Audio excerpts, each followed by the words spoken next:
ನಮಸ್ಕಾರ, ಜೋಶೋಸ್ ma'am YouTube ಚಾನೆಲ್ಗೆ ಸ್ವಾಗತ. ಇವತ್ತಿನ ವಿಡಿಯೋದಲ್ಲಿ ಮಕ್ಕಳ ಮೆಡಿಸಿನ್ಸ್ ಬಗ್ಗೆ ಒಂದಿಷ್ಟು ಮಾಹಿತಿನ ನಿಮ್ಮ ಹತ್ರ ಶೇರ್ ಮಾಡ್ಕೋಬೇಕು ಅಂತ ಇದ್ದೀನಿ. ಮಕ್ಕಳ ವಿಷಯ ಅಂತ ಬಂದಾಗ ಪೇರೆಂಟ್ಸ್ ತುಂಬಾ ಎಚ್ಚರಿಕೆಯಿಂದ ಇರ್ತಾರೆ. ಅದೇ ಎಚ್ಚರಿಕೆ ಮಕ್ಕಳ ಮೆಡಿಸಿನ್ಸ್ ಮೇಲೂ ಸಹ ಇರಬೇಕು. ಯಾಕೆ ಅಂತ ಹೇಳ್ತೀನಿ. ವಿಡಿಯೋನ ಸ್ಕಿಪ್ ಮಾಡದೆ ನೋಡಿ, ಖಂಡಿತ ನಿಮಗೆ ಯೂಸ್ ಆಗುತ್ತೆ. ಸಾಮಾನ್ಯವಾಗಿ ಮಕ್ಕಳಿಗೆ ಹುಷಾರಿಲ್ಲ ಅಂತ ಅಂದರೆ ನಾವು ಡಾಕ್ಟರ್ ಹತ್ರ ಕರ್ಕೊಂಡೋಗಿ ತೋರಿಸ್ತೀವಿ. ಡಾಕ್ಟರ್ ಒಂದಿಷ್ಟು ಮೆಡಿಸಿನ್ಸ್ನ ಬರ್ಕೊಡ್ತಾರೆ. ಡ್ರಾಪ್ಸು ಸಿರಪ್ ಆಗಲಿ ಒಂದಿಷ್ಟು ಮೆಡಿಸಿನ್ಸ್ನ ಬರ್ಕೊಡ್ತಾರೆ. ಮೆಡಿಸನ್ನ ತಗೊಳ್ಳೋವಾಗ ಒಂದಿಷ್ಟು ವಿಷಯನ ನಾವು ಗಮನದಲ್ಲಿ ಇಟ್ಕೋಬೇಕು. ಮೊದಲನೇದಾಗಿ ಏನು ಅಂತಂದರೆ, ಡಾಕ್ಟರ್ ಕೊಟ್ಟಿರೋ ಮೆಡಿಸನ್ ಮತ್ತು ನಾವು ತೊಗೊತಾ ಇರೋ ಮೆಡಿಸನ್ ಒಂದೇನಾ ಅಂತ ಹೇಳಿ ಫಸ್ಟ್ ಕ್ಲಾರಿಫೈ ಮಾಡ್ಕೋಬೇಕು. ಯಾಕೆ ಅಂತಂದರೆ, ಲಾಸ್ಟ್ ಟೈಮ್ ನನ್ನ ಮಗನಿಗೆ ಹುಷಾರಿಲ್ಲ ಅಂತ ಹೇಳಿ ಹಾಸ್ಪಿಟ್ಲಿಗೆ ಕರ್ಕೊಂಡು ಹೋದಾಗ ಅವರು ಒಂದಿಷ್ಟು ಡ್ರಾಪ್ಸು ಮತ್ತು ಒಂದು ಮೆಡಿಸಿನ್ಸ್ ಬರ್ಕೊಟ್ರು ಫೀವರ್ಗೆ, ಕೋಲ್ಡ್ಗೆ ಅಂತ ಹೇಳಿ. ಅಲ್ಲಿ ನನ್ನ ಹತ್ರ ಸ್ವಲ್ಪ ದುಡ್ಡು ಶಾರ್ಟೇಜ್ ಇತ್ತು. ಸೊ ಅದರಿಂದ ಅಲ್ಲಿ ತೊಗೊಳಕ್ಕಾಗಲಿಲ್ಲ ಹಾಸ್ಪಿಟಲ್ ಹತ್ರ. ಸೊ ಮನೆಗೆ ಬಂದುಬಿಟ್ಟು ಬೇರೆ ಮೆಡಿಕಲ್ ಶಾಪಲ್ಲಿ ತೊಗೋಬೇಕು ಅಂತ ಅಂದ್ಕೊಂಡು ಪ್ರಿಸ್ಕ್ರಿಪ್ಷನೆಲ್ಲ ಡೌನ್ಲೋಡ್ ಮಾಡಿಕೊಂಡು ತೊಗೊಂಡೋದೆ. ಮೆಡಿಕಲ್ ಶಾಪಲ್ಲಿ ಅದು ಪ್ರಿಸ್ಕ್ರಿಪ್ಷನ್ನ ನಾನು ತೋರಿಸ್ತಾ ಇದ್ದೀನಿ ಅವ್ರಿಗೆ, ಇದೇ ಮೆಡಿಸನ್ ಅಂತ ಹೇಳಿ. ನಮ್ಗೆ ಅಷ್ಟು ಐಡಿಯಾ ಇರಲ್ವಲ್ಲ, ನಾವೇನು ಡಾಕ್ಟ್ರ್ ಅಲ್ಲ, ಅದೇ ಮೆಡಿಸನ್ ಕೊಡ್ತಾರೆ ಅಂತ ಹೇಳಿ. ಅಟ್ಲೀಸ್ಟ್ ಬರ್ದಿರೋ ಅಂಥದ್ದಾದರೂ ನೋಡ್ಕೋಬೋದು. ನನಗೆ ಹಾಸ್ಪಿಟಲಿಂದನೇ ಒಂದು ಕಳಿಸ್ಬಿಡ್ತಾರೆ, ನನಗೆ ವಾಟ್ಸಪ್ಪಲ್ಲಿ ಕಳಿಸ್ಬಿಡ್ತಾರೆ, ಪ್ರಿಸ್ಕ್ರಿಪ್ಷನ್ ಎಲ್ಲ ಕಳಿಸ್ಬಿಡ್ತಾರೆ. ಸೊ ಅದರಿಂದ ಕ್ಲಿಯರಾಗಿ ನೋಡ್ಕೋಬೋದು ಯಾವ ಮೆಡಿಸನ್ ಅಂತ ಹೇಳಿ ನೋಡ್ಕೋಬೋದು. ಮೆಡಿಕಲ್ ಶಾಪಲ್ಲಿ ಮೆಡಿಸನ್ ಕೊಟ್ಟರು, ಅದನ್ನು ಫಾರ್ ಎಕ್ಸಾಂಪಲ್ ಡಾಕ್ಟರ್ ನನಗೆ 150 mcg ಕೊಟ್ಟಿದ್ರೆ, ಮೆಡಿಕಲ್ ಶಾಪಲ್ಲಿ ನನಗೆ 250 mcg ಕೊಟ್ಟಿದ್ರು. ಮಗುಗೆ 250 mcg ಕೊಟ್ಟಿದ್ರು ಮೆಡಿಸನ್ನ. ತಕ್ಷಣ ಚೇಂಜ್ ಮಾಡಿಕೊಟ್ರು ಅವರು. ನಾನು ಮತ್ತೆ ಕೇಳ್ತಾನೆ ಇದ್ದೀನಿ, ಇದೇ ಮೆಡಿಸನ ಅಂತ ಹೇಳಿ. ಆವಾಗ ಅವರು ಸಾರಿ ಮೇಡಮ್ ಅಂತ ಹೇಳಿ ಬೇರೆ ಮೆಡಿಸನ್ನ ಚೇಂಜ್ ಮಾಡಿ ಕೊಟ್ಟರು. ಸೊ ಈ ಥರ ಎಡವಟ್ ಆಗುತ್ತೆ ಮಕ್ಕಳಿಗೆ. ಯಾಕಂದರೆ 250 mcg ಅಂದರೆ 1.5 ml ಆ ಥರ 1 ml ಅಂತ ಹೇಳಿ ಡಾಕ್ಟರ್ ಹೇಳಿರ್ತಾರೆ, ಎಷ್ಟು ಕೊಡಬೇಕು ಅಂತ ಹೇಳಿ ಕ್ವಾಂಟಿಟಿ. 150 mcg ಅಂದರೆ 3 ml 2.5 ml ಅಂತ ಹೇಳಿ ಕೊಟ್ಟಿರ್ತಾರೆ. ಇವರು ಈ ಥರ mcg ಎಡವಟ್ ಮಾಡಿಬಿಟ್ರೆ ಹೇಗೆ? ಸೊ ಅದಕ್ಕೆ ಪೇರೆಂಟ್ಸ್ ಹುಷಾರಾಗಿರಿ. ನೋಡಬೇಕಾಗಿರೋದು ಮೊದಲನೇದಾಗಿ ಡಾಕ್ಟರ್ ಕೊಟ್ಟಿರೋ ಮೆಡಿಸನ್, ನಾವು ಕೊಡ್ತಾ ಇರೋ ಮೆಡಿಸನ್ ಒಂದೇನಂತ ಅಂತ ಹೇಳಿ ಫಸ್ಟ್ ಕ್ಲಾರಿಫೈ ಮಾಡ್ಕೊಬಿಡಿ. ನೆಕ್ಸ್ಟ್ ನಾವು ನೋಡಬೇಕಾಗಿರೋದು medicine expiry date. For example ಈ ಸಿರಪಲ್ಲಿ ಮ್ಯಾನುಫ್ಯಾಕ್ಚರಿ ಡೇಟ್ ಫಸ್ಟ್ 2024 ಇದೆ, ಎಕ್ಸ್ಪೈರಿ ಡೇಟ್ ಬಂದು 12/2025 ಅಂತ ಇದೆ. ನನಗೆ ಡಾಕ್ಟರ್ ಹೇಳಿರೋ ಪ್ರಕಾರ ಒಂದು ಸರಿ ಮೆಡಿಸನ್ನ ಓಪನ್ ಮಾಡಿದರೆ ಅದು 1 ತಿಂಗಳು ಒಳಗಡೆ ಕೊಡಬೇಕು ಅಷ್ಟೇ ಅಂತ ಹೇಳಿದ್ದಾರೆ. 1 ತಿಂಗಳಾದಮೇಲೆ ಆ ಮೆಡಿಸನ್ನ ಯೂಸ್ ಮಾಡಬಾರ್ದು. 1 ತಿಂಗಳಷ್ಟೇ ಒಂದು ಮೆಡಿಸನ್ಗೆ ವ್ಯಾಲಿಡಿಟಿ ಇರೋದು. Expiry date 1 ತಿಂಗಳಷ್ಟೇ.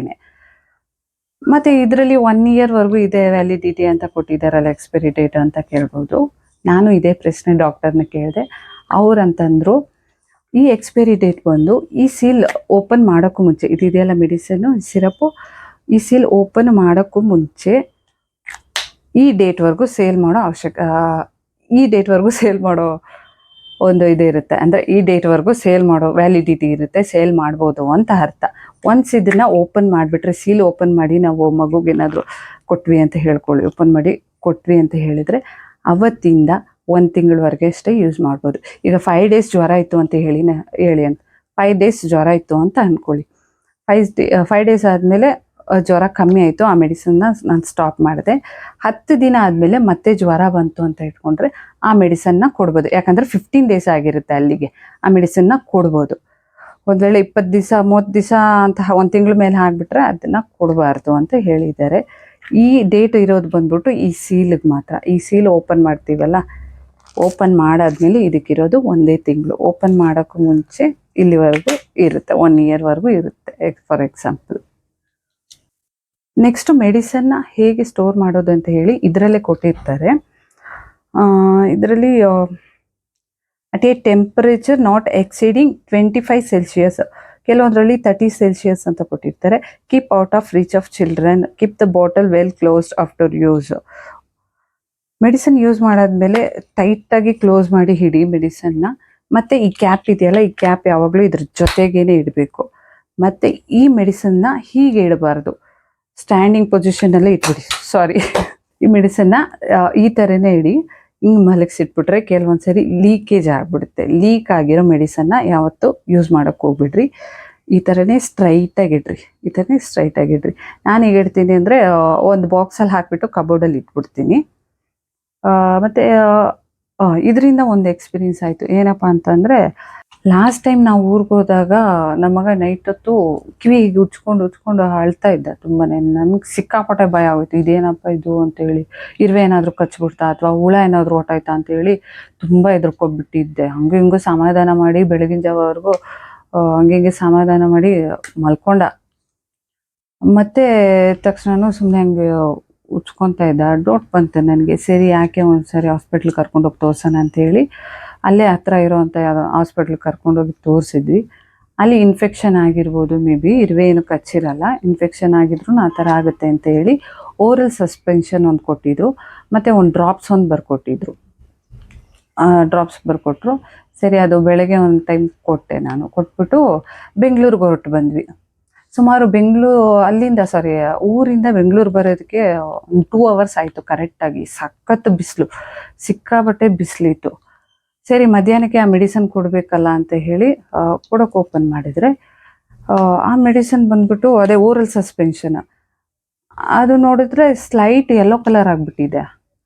ಇಲ್ವಲ್ಲ, ಬೆಳಗ್ಗೆ ಕೊಟ್ಟಾಗ ವೈಟ್ ಆಗಿತ್ತು, ಇದೇನೋ ಯೆಲ್ಲೋ ಕಲರ್ ಇದೆ ಅಂತ ಹೇಳಿ ಡೌಟ್ ಬಂತು ನನಗೆ. ಸರಿ, ಅದ್ರ ಹಿಂದ್ಗಡೆ ಏನು ಕೊಟ್ಟಿದ್ದಾರೆ ಅಂತ ಒಂದ್ಸರಿ ಓದಿದ್ರೆ, ಈ ಮೆಡಿಸನ್ ಸ್ಲೈಟ್ ಯೆಲ್ಲೋ ಅಥವಾ ಬ್ರೌನ್ ಆಗಿದ್ರೆ ಕೊಡಬೇಡಿ ಅಂತ ಹಾಕಿತ್ತು. ನೋಟ್ ಅಂತ ಹೇಳಿ ಕ್ಯಾಪಿಟಲ್ ಲೆಟರ್ಸಲ್ಲಿ ಹಾಕಿದ್ರು ಅದನ್ನು. ಸದ್ಯ ನೋಡಿದ್ಕೆ ಒಳ್ಳೇದಾಯ್ತು ಅಂತ ಹೇಳಿ ಕೊಟ್ಟಿಲ್ಲ. ಯಾಕೆ ಅಂತ ಹೇಳಿದ್ರೆ ಅಷ್ಟು ಬಿಸಿಲಿತ್ತು. ಮೇ ಬಿ ಅದರಿಂದನೇ ಆ ಮೆಡಿಸನ್ ಕೆಟ್ಟೋಗಿದೆ, ಹಾಳಾಗಿರ್ಬೋದು ಅಂತ ಅಂದ್ಕೊಂಡು ಬಿಸಾಕ್ಬಿಟ್ಟೆ. ಅದಕ್ಕೆ ಹೇಳೋದು, ಮೆಡಿಸನ್ ಹಿಂದ್ಗಡೆ ಒಂದ್ಸರಿ ಮೆಡಿಸನ್ ತೊಗೊಂಡ್ರೆ ಅದ್ರಿಗೆ ಏನೆಲ್ಲ ಕೊಟ್ಟಿದ್ದಾರೆ ಅಂತ ಹೇಳಿ ಒಂದ್ಸರಿ ಓದ್ಕೊಬಿಡ್ಬೇಕು ಅಂತ. ಸರಿ, ಓರಲ್ ಸಸ್ಪೆನ್ಷನ್ ಏನೋ ಆ ಥರ ಲೈಟ್ ಯೆಲ್ಲೋ ಬ್ರೌನ್ ಆಯಿತು, ಕೊಟ್ಟಿಲ್ಲ. ಇನ್ನೊಂದು ಸಿರಪ್ ಕೊಟ್ಟಿದ್ರು ಮಗುಗೆ. ಆ ಸಿರಪ್ಪು ಸಹ ಚೇಂಜ್ ಆಗಿತ್ತು. ಫಸ್ಟ್ ಎಕ್ಸ್ಪೀರಿಯನ್ಸ್ ಮಾಡ್ತಾ ಇರೋದು ನಾನು ಇದನ್ನೆಲ್ಲ. ಆ ಸಿರಪ್ ಹೆಂಗಂದರೆ ಸ್ಟಿಕ್ಕಿ ಇರುತ್ತೆ. ನಾವು ಕಾಮನಾಗಿ ಕೊಡೋವಾಗ ಸ್ಟಿಕ್ಕಿ ಆಗಿತ್ತು. ಅಂದರೆ ಅಂಟಂಟು, ಈ ಥರ ಒಳ್ಳೆ ಜಲ್ಲಿ ಟೈಪ್ ಅಂಟಂಟಿತ್ತು. ನಾನು ಅದನ್ನು ಓಪನ್ ಮಾಡಿದಾಗ ಒಳ್ಳೆ ನೀರು ಥರ ಆಗಿಬಿಟ್ಟಿತ್ತು. ಡ್ರಾಪ್ ನೀರು ಹೇಗೆ ಬಿಡುತ್ತೆ ಆ ಥರ ಆಗಿಬಿಟ್ಟಿತ್ತು.